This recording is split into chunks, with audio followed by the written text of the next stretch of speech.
Tranche de couple, les histoires et le monde vitaminé de Guillaume et Max, saison 3. Bonjour, bonsoir, nous sommes Guillaume et Max et nous sommes très très heureux de vous retrouver pour ce 8e épisode de la saison 3 de Tranche de couple. Épisode qu'on a choisi d'intituler En avant, A-V-E-N-T.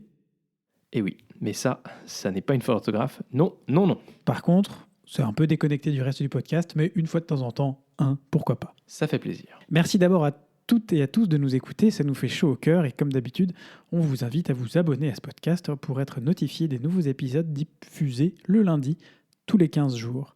On se retrouve entre-temps aussi sur notre page Facebook et notre compte Twitter. Oui, on n'a pas l'air, mais ces derniers temps, on a moins diffusé que d'habitude dessus, mais on est toujours là.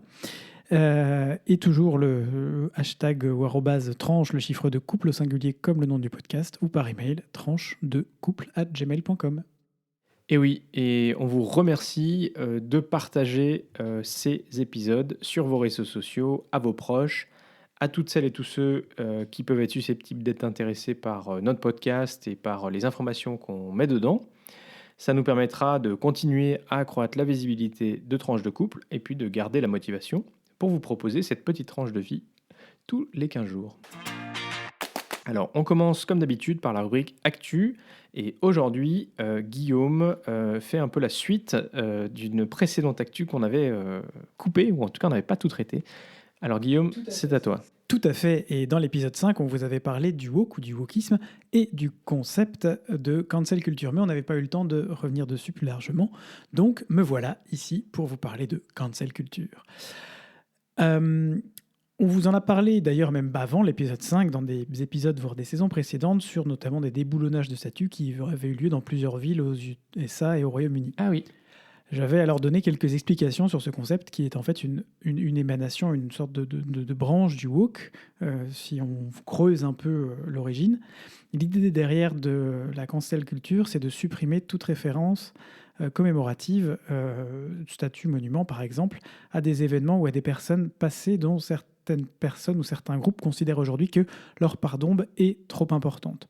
Cela peut être par exemple en Belgique le roi Léopold à qui on reproche la colonisation et le pillage du Congo, qui a vu un certain nombre de ses statues peintes en rouge, ou en France des personnages comme des esclavagistes ou certaines figures colonisatrices dont aujourd'hui on se repenche un peu plus sur le passé. Ou aux États-Unis, c'est aussi des esclavagistes ou des généraux sudistes dont certaines statues ont été déboulonnées ces derniers mois.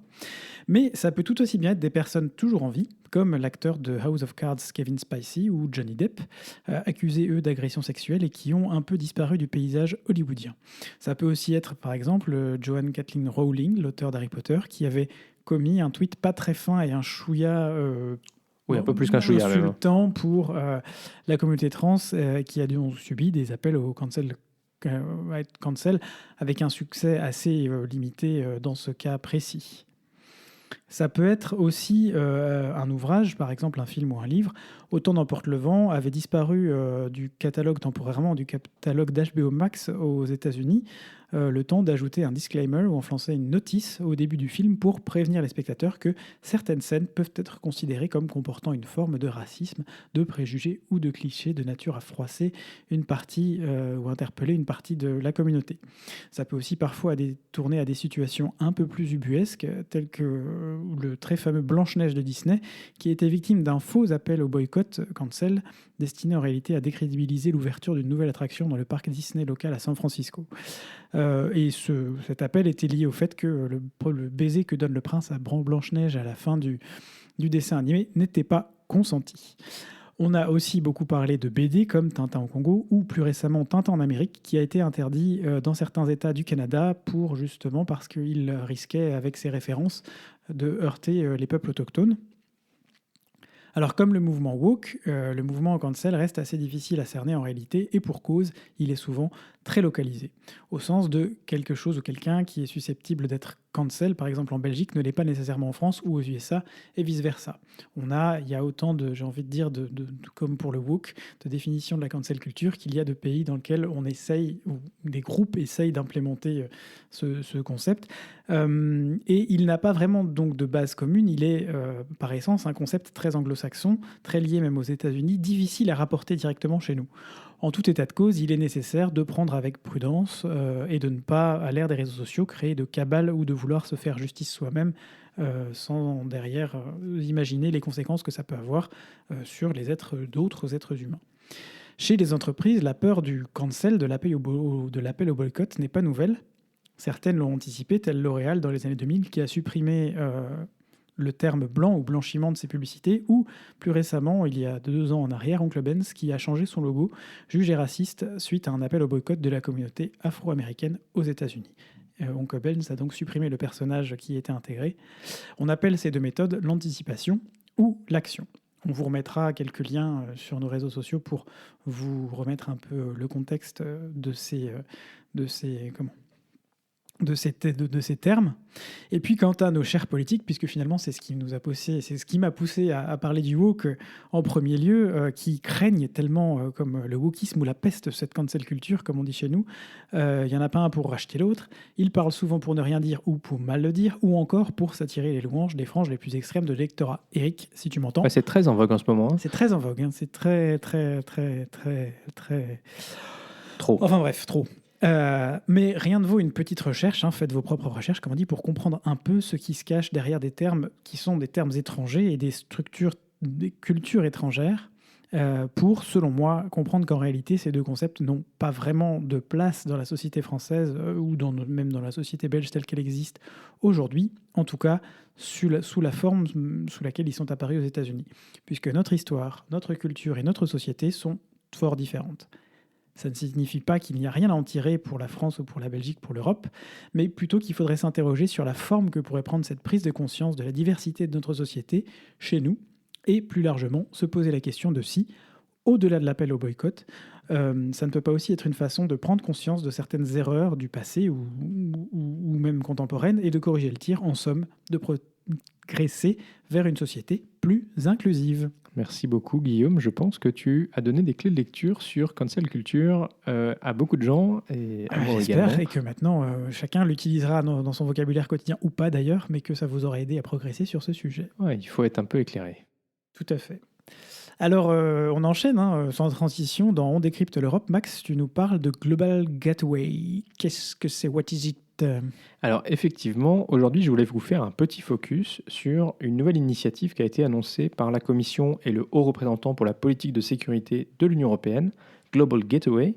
Cette initiative, qui a été rendue publique le 1er décembre, est un ambitieux programme d'investissement dans les infrastructures, doté de près de 300 milliards d'euros à investir d'ici à 2027 dans des projets d'infrastructures un peu partout dans le monde. Je sais pas pourquoi, ça me rappelle vaguement un truc ça. Alors oui, difficile de manquer la ressemblance avec les nouvelles routes de la soie, programme que la Chine avait lancé il y a quelques années pour investir sous forme de prêts dans des dizaines de pays à travers le monde, pour développer des ports, des routes, des chemins de fer ou des infrastructures numériques, étendant par là même la sphère d'influence économique chinoise. Et on l'a vu, parfois, ce déluge d'argent qui finance des projets pharaoniques est tout simplement impossible à rembourser, ce qui résulte souvent dans des concessions de très longue durée données à la Chine. En 2019, par exemple, ce piège de la dette a poussé le Sri Lanka à céder l'un de ses ports à la Chine, et je crois qu'on avait fait mention de ce cas-là dans ce podcast il y a quelque temps. Alors, bien que similaires, ces 2 programmes sont néanmoins différents, parce que là où le programme chinois consiste essentiellement en des prêts, le programme de l'Union européenne va s'appuyer sur des investissements à la fois publics et privés, c'est-à-dire qu'ils veulent encourager les investissements privés qui seront complémentaires des investissements qui seront financés par l'Union européenne et les États membres. L'Union européenne souhaite aussi investir dans des infrastructures d'avenir, éco-responsables et axées sur le numérique. Le programme veut en fait offrir un financement plus transparent et respectueux des pays bénéficiaires. Donc il y a un certain nombre de critères qui guideront ce programme. L'idée derrière étant donc, pour d'éviter par rapport à la Chine, de créer une dépendance de ces pays vis-à-vis financière, notamment par le biais des prêts vis-à-vis de l'Union européenne. Oui, alors en fait, c'est l'objectif, j'y reviendrai dans ma conclusion, mais l'objectif, c'est d'offrir une alternative. Ça veut dire, à la fin, c'est bien les pays qui doivent choisir, mais aujourd'hui, ben, la Chine, c'est vrai qu'avec ses prêts, elle était très attractive. Et parfois, il y avait quand même des conditions un petit peu cachées ou ouais, des conditions qui étaient attachées à ces prêts et qui n'étaient pas forcément très bonnes en fait pour l'intérêt de ces pays-là.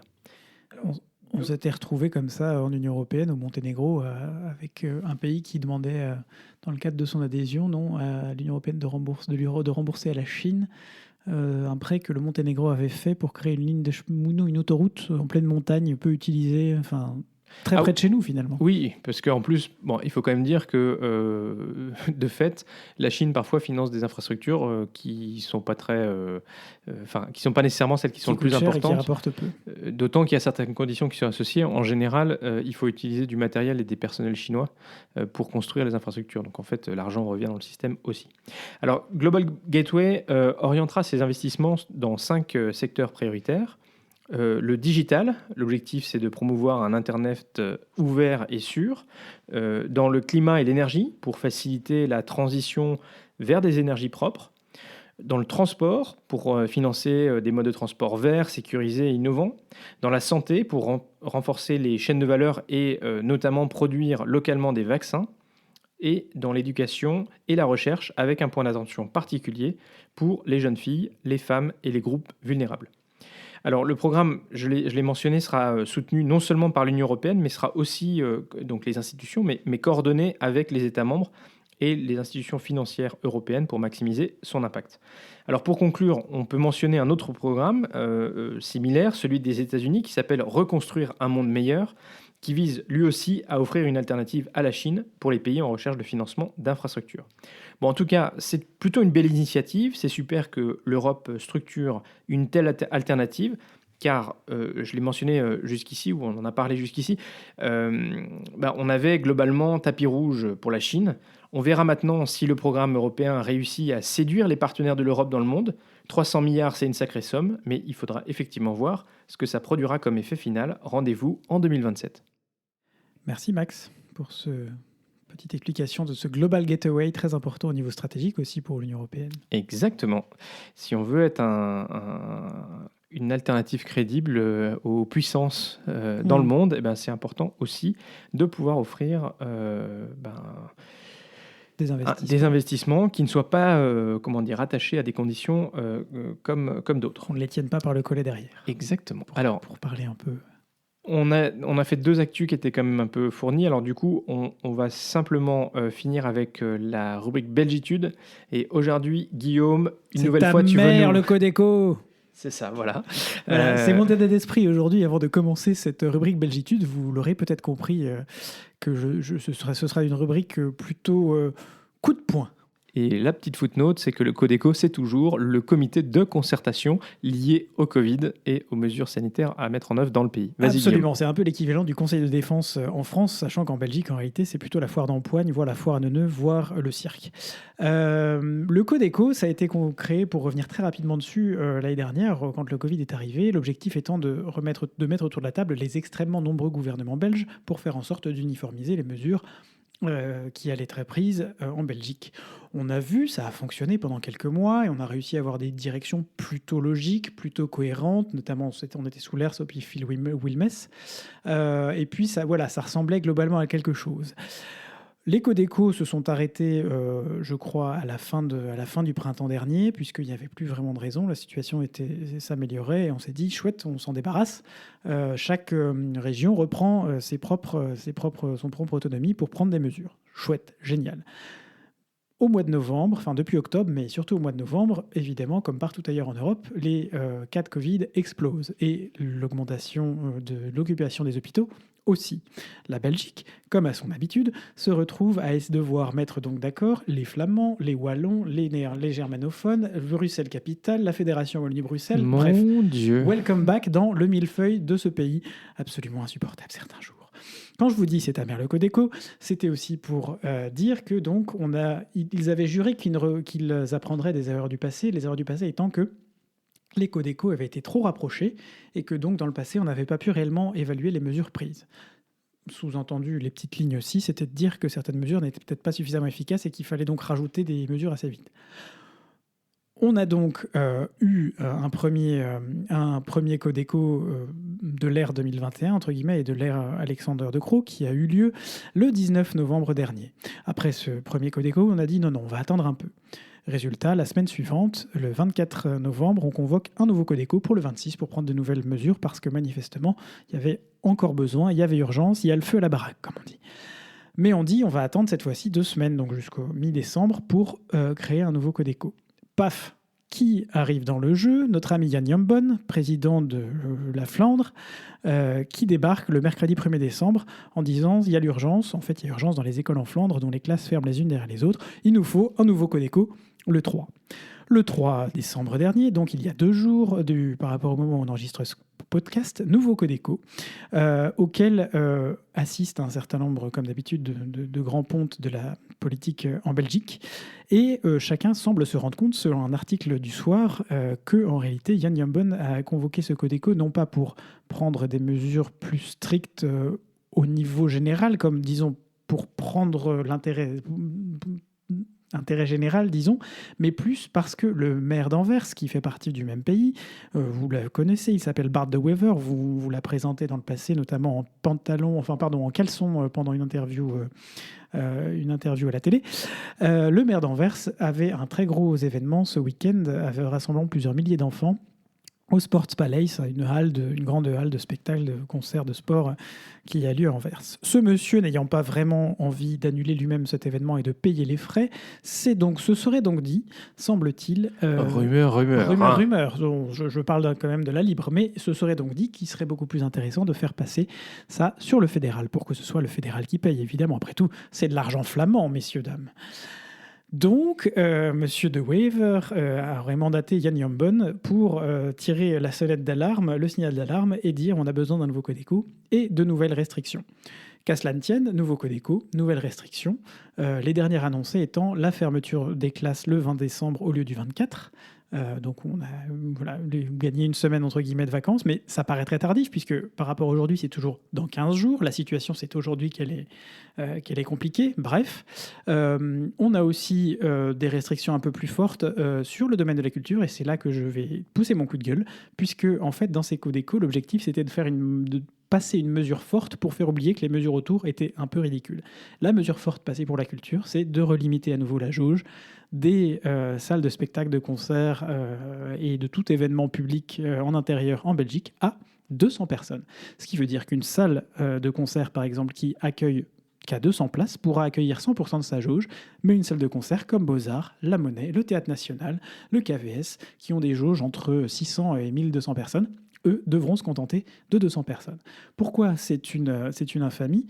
Parce que c'est tout à fait ridicule de se dire que c'est de l'argent public qui va être dilapidé finalement pour payer des représentations qui coûtent cher aussi pour 200 personnes. C'est aussi un public qui va être déçu parce qu'un certain nombre ne pourront pas assister. Ce sont des équipes qui se battent tout au long de l'année et malgré les conditions du Covid, pour faire en sorte de faire avancer les projets et la culture dans des conditions pas toujours faciles, mais avec aujourd'hui une reprise depuis quelques mois et beaucoup d'entrain, et qui se retrouvent aujourd'hui à en fait avoir été le pion finalement des gouvernements belges pendant ce dernier Codeco. Voilà, donc tout ça pour vous dire que je suis un peu en colère contre cette nouvelle décision qui a été prise. On vous mettra pour vous expliquer de façon un peu plus détaillée les articles en ligne, en tout cas quelques extraits si ces articles sont pour certains protégés. Mais tout ça pour dire que tout le monde s'est retrouvé un peu assis sur les fesses sans vraiment savoir pourquoi, une fois de plus, c'était la culture qui trinquait à la place des autres, sachant que derrière, pour faire une dernière parallèle, l'Horeca, donc les bars, les cafés et notamment, n'ont aucune restriction supplémentaire à appliquer avec ce nouveau Codeco. On passe à la rubrique vie de couple. Ah oui, rubrique vie de couple. De quoi est-ce qu'on a dit qu'on allait parler aujourd'hui, Max? Tu veux nous parler un peu de la manipulation? Oh, mais ça c'est... Comment Mais je vous signale que c'est quand même le titre d'un livre qu'il a acheté il n'y a pas très longtemps pour lire et qu'il a promis surtout de prêter à sa belle-mère, c'est ça qui m'inquiète le plus en fait. Voilà, mais enfin bon, je veux dire, d'abord, c'est pas un livre sur la manipulation. Donc ça s'appelle Petit traité, pardon. Ça s'appelle Petit traité de la manipulation. T'as raison, soyons exacts. Soyons précis. Petit traité de la manipulation à l'usage des honnêtes gens. Ah oui, pardon. Il y avait le sous-titre aussi. Nous pouvons tous manipuler, c'est ce que ça veut dire. C'est ça ? Non, disons que il faut être conscient qu'on peut te manipuler. Et il y a quelques petites techniques qui sont utilisées au quotidien par pas mal de monde. Et moi, j'ai trouvé ça fort intéressant de lire ce livre de deux sociologues qui, en fait, te racontent des situations, des petites histoires et des petites choses qui montrent qu'en réalité, tous les jours, partout, par des petites techniques, on est en fait, sans le savoir, manipulé pour faire ceci ou pour faire cela. Mais alors toi, au quotidien, comment tu les utilises dans notre couple ? Moi, je ne les utilise pas dans notre couple. C'est pour ça que je t'ai demandé, je t'ai suggéré de lire ce livre aussi. Il vous ment en allemand. Voilà. Mais effectivement, il y avait un commentaire sur un des sites web qui disait et le plus fort, c'est que ça marche aussi en amour. Essayez, vous verrez. Mais c'est pour ça que j'ai souhaité qu'on soit à armes égales et je t'ai proposé de le lire. Pour l'instant, tu l'as pas encore lu. Bon, je l'ai pas fini encore, mais non, c'est assez intéressant de voir comment les différentes techniques sont disséquées. Et voilà, et de voir que finalement, chacun, on peut avoir des petits outils pour le jour où tu aimerais convaincre ta chef que tu voudrais faire ceci ou cela, ou un de tes collègues, ou mais comme quoi, par exemple, quelqu'un avec qui tu veux... Et quelle application dans le couple ? Donc tu ne crois pas que tu vas t'en tirer comme ça, quand même ? Comment ça ? Non, mais par exemple, le fait de toucher l'avant-bras d'une personne. Quand tu parles à quelqu'un, un vendeur te parle et il va te toucher l'avant-bras, et de manière tout à fait étonnante, ça va te prédisposer bien mieux à écouter et à suivre ce que cette personne va te dire, plutôt que si la personne ne t'avait pas touché. Les gens qui m'écoutent, à fortiori, si on ne se connaît pas, n'essayez pas ça avec moi, je vous préviens, ça ne marchera pas. Deuxième exemple. Tu es dans la rue, il te manque 5 centimes pour payer ton parc-mètre et tu vas essayer de demander à des gens dans la rue s'ils n'ont pas 5 centimes à te filer. Tu peux être quasiment sûr que tu n'auras aucune réponse, que tu ne vas jamais trouver personne. Par contre, si tu demandes l'heure aux gens que tu rencontres, ils vont te donner l'heure et ensuite, si tu leur donnes 5 centimes, ils vont se retrouver beaucoup plus en difficulté à te dire non. Parce que tu leur avais demandé quelque chose, tu leur avais demandé l'heure avant. Ah, ça. Voilà, c'est deux petits exemples. Je me méfierai la prochaine fois qu'il me demandera de l'argent. Mais non, mais là, ces exemples, ils ne marchent pas dans notre couple. Mais voilà, réfléchissez-y. Et puis, si vous avez l'envie... Alors, c'est quand même un livre de sociologue, hein, donc voilà, ils expliquent dans plein de choses, mais il y a des petits exemples, c'est sympa.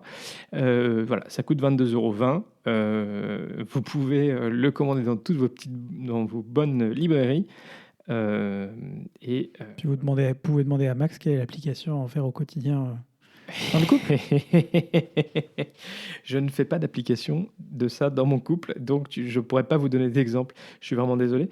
Ça aurait beaucoup plu à Guillaume, en fait, que je puisse raconter des choses dans le couple. Mais en fait, non, je ne te manipule pas. C'est cela.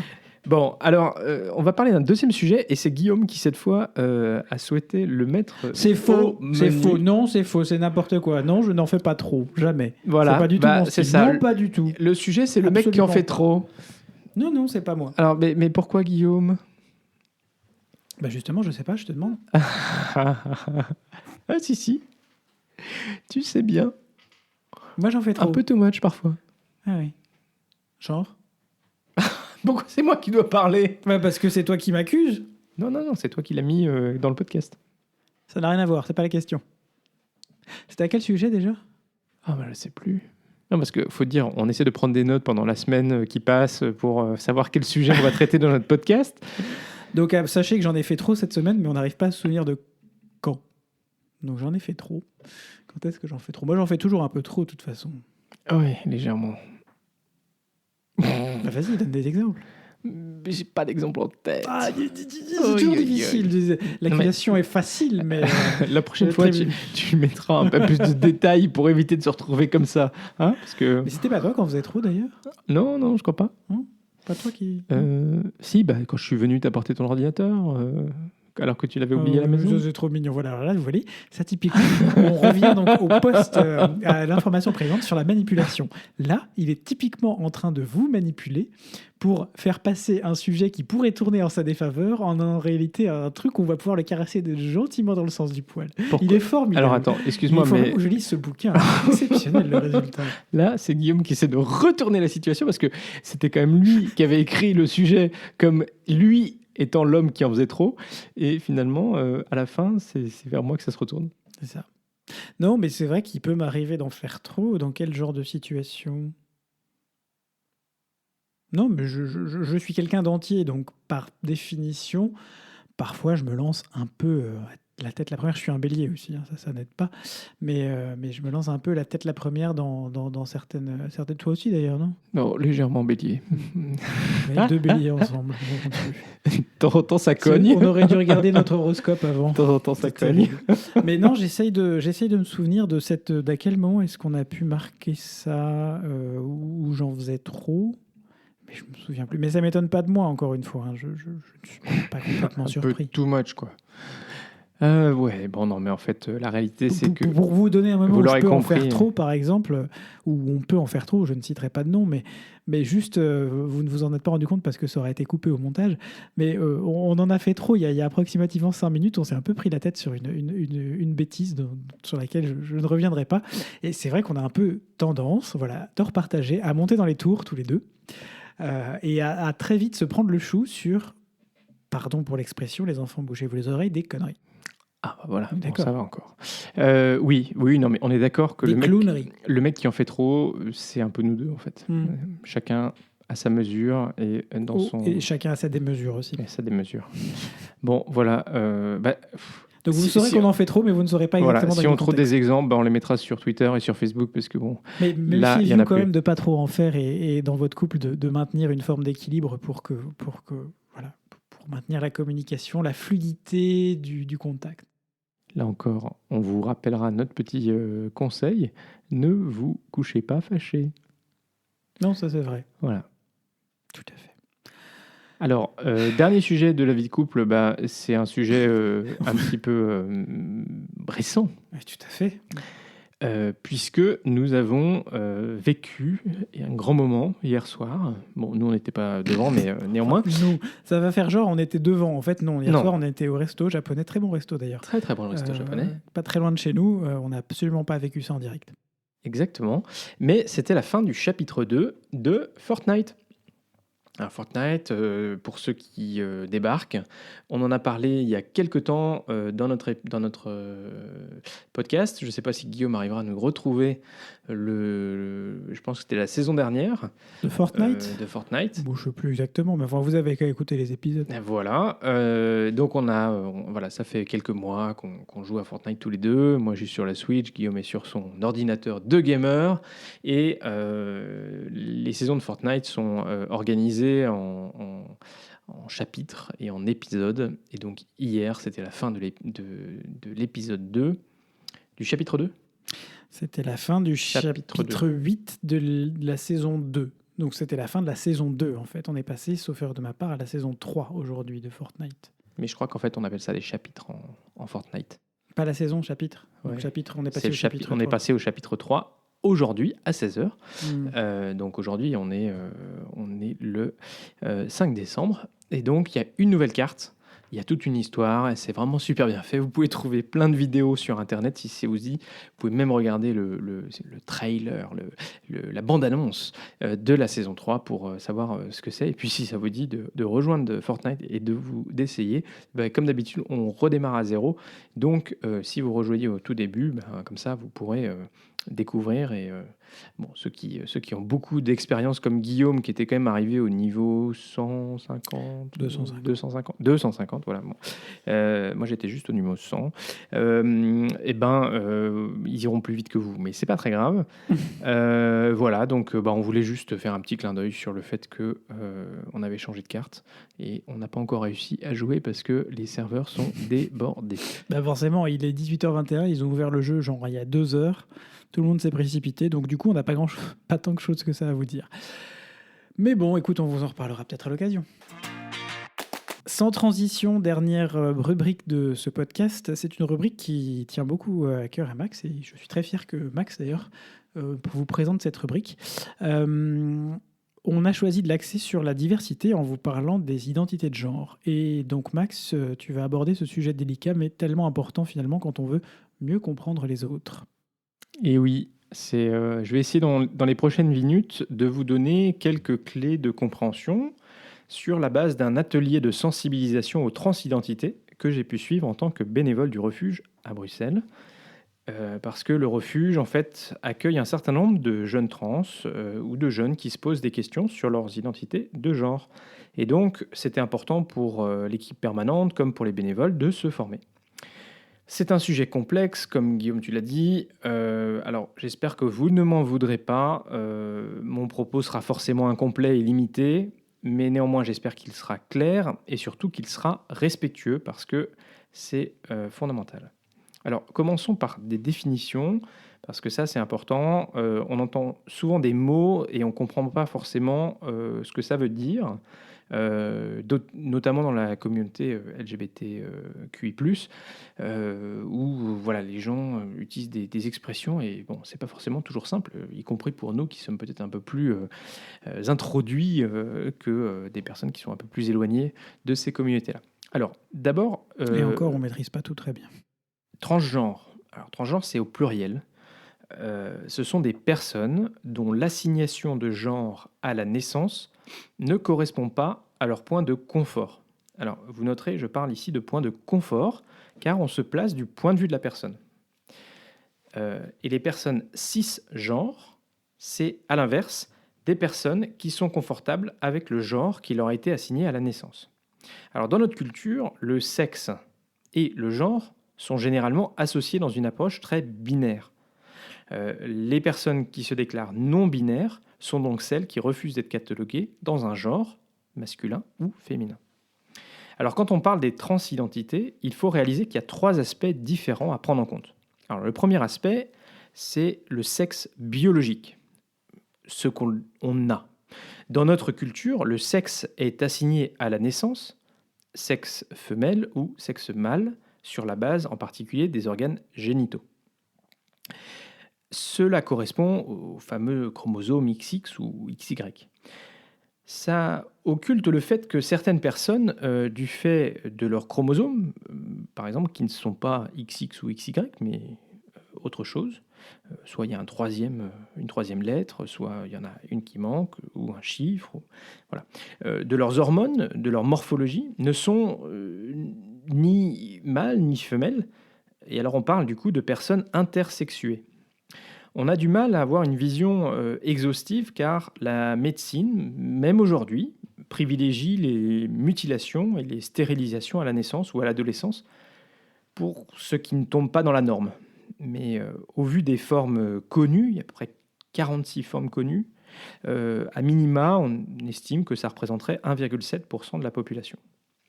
Alors autant vous le dire tout de suite, j'ai été choqué en découvrant que encore aujourd'hui, en 2021, on avait ces mutilations qui avaient lieu et qui, en réalité, ne sont pas nécessaires d'un point de vue de santé. Alors, le deuxième aspect, c'est les identités de genre. Sa représentation à soi.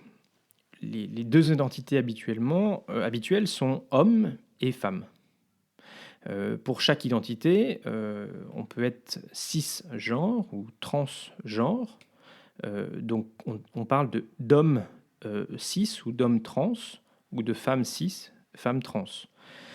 Quand une personne est trans, donc je rappelle, c'est l'assignation de genre à la naissance ne correspond pas à son identité de genre. Ben, contrairement à ce qui est couramment dit, une personne trans ne change pas de sexe biologiquement parlant, mais elle peut se masculiniser ou se féminiser, y compris avec des caractéristiques sexuelles primaires et secondaires. Donc, contrairement à ce qui est habituellement pensé et renvoyé aux personnes, une identité de genre femme trans ou homme trans ne va pas automatiquement avec une opération. À chacun de voir quel est de son point de confort psychosocial. Alors, le troisième aspect, c'est l'expression de genre. Donc, on a parlé premièrement du sexe biologique, deuxièmement des identités de genre, et là, de l'expression de genre. L'expression de genre, ça correspond à ce qu'on montre. Ici, on parle de masculinité, de féminité ou de personnes androgynes. Alors, ces trois aspects, sexe biologique, identité de genre et expression de genre, peuvent se combiner différemment en fonction de chacun. Et c'est pour ça qu'on parle des transidentités, chacun étant différent. Alors, on mettra sur les réseaux un schéma qui est très bien fait, qui vous permettra de comprendre tout cela. Alors, pour terminer cette rubrique diversité sur les transidentités, si vous êtes amené à interagir avec des personnes trans, soyez respectueux. Vous allez faire des gaffes, oui, ok, on en fait tous, mais faites attention pour que ça ne devienne pas une habitude. Demandez à la personne comment elle souhaite que vous l'appeliez. Notez le pronom qu'elle emploie. L'accord des verbes. On peut trouver des formulations qui évitent de mégenrer, c'est-à-dire d'utiliser le mauvais genre. On peut par exemple dire « est-ce que tu te sens bien ?» plutôt que « est-ce que tu es content ou contente ?» Et surtout, l'idée étant, une fois qu'une personne vous aura expliqué comment elle veut être appelée, vous pouvez vous tromper la première fois, mais vous ne trompez pas la deuxième. Exactement. Guillaume, dans le prochain épisode, tu reviendras sur le pronom Yel, qui est effectivement un des pronoms qui est utilisé par certaines personnes, et qui donc peut être à utiliser parce que c'est le pronom que la personne souhaite utiliser quand on parle d'elle. Tout à fait. Merci Max. Ben voilà, c'est déjà la fin de cet épisode. On a fait un peu plus long que la moyenne ces derniers temps, mais on y a mis tout notre cœur, comme d'habitude. Si ce podcast vous a plu, n'hésitez pas à le faire découvrir autour de vous et à mettre une note sur vos plateformes, et notamment sur Apple Podcast, un like sur YouTube ou un pouce bleu sur Facebook. Et surtout, partagez. Ce podcast est diffusé, comme on vous l'a dit, lundi tous les 15 jours ou le dimanche soir pour les plus au taquet. Portez-vous bien d'ici au prochain épisode. On vous souhaite un bel avant d'ailleurs, puisque c'était le nom de cet épisode pour ceux qui célèbrent la montée en avant vers Noël. Gros bisous. Continuez à porter votre masque et à respecter les gestes barrières. Et à très vite pour de nouvelles tranches vitaminées.